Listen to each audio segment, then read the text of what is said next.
balang kapatayin ng Gomorrah, ngayon din. Masusunod po, Kapitan. Patayin niyo ng sundalo at mga tao sa lugar. Lumabas na daw kayo, sabi ng mga opisyal, at makita mo pumatay yung mga Gomorrah.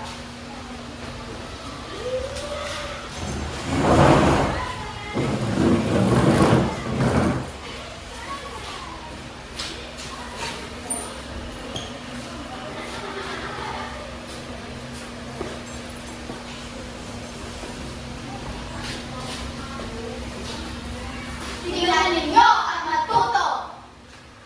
Febrero 17, 1872, tatlong paring Pilipino, Mariano Gomez, Jose Burgos at Jacinto Zamora, ay pinanatamaan at nasangkot sa rebelyon. Walang makatarungang pagliligtas.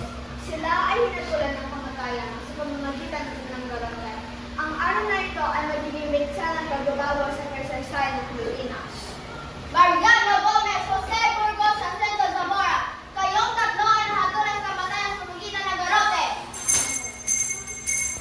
Ito ang parusa sa mga traidor. Kahit 100, 200 ang ibahin mo, hindi mo pa rin kayang isauli ang mga kasalanan ninyo.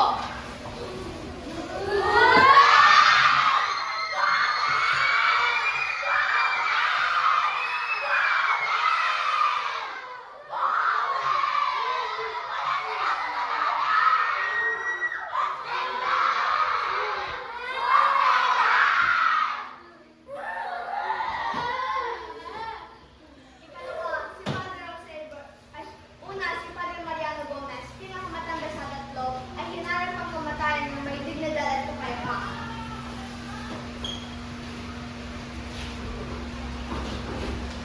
Ako walang sala. Kamatayan ng bibig kanila ng kalalaman. Darating ang araw ng magbawang mga Pilipino para sa kalayaan.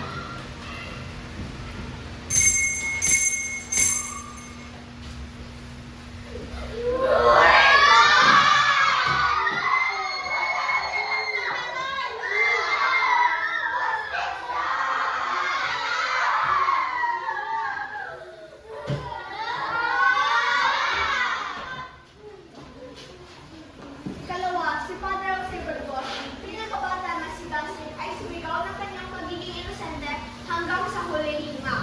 Ang kalahati ng karamihan ng tao ay umiiyak at ang isa pang kalahati ay sumisigaw para sa hustisya ng mga padre.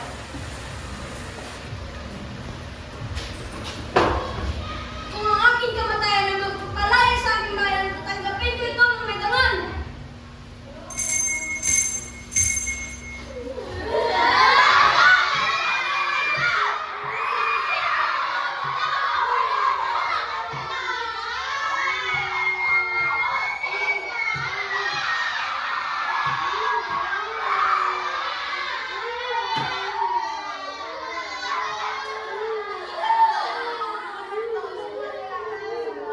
Bagaman nanginginig ay nanatiling matatag sa kanyang huling sandali.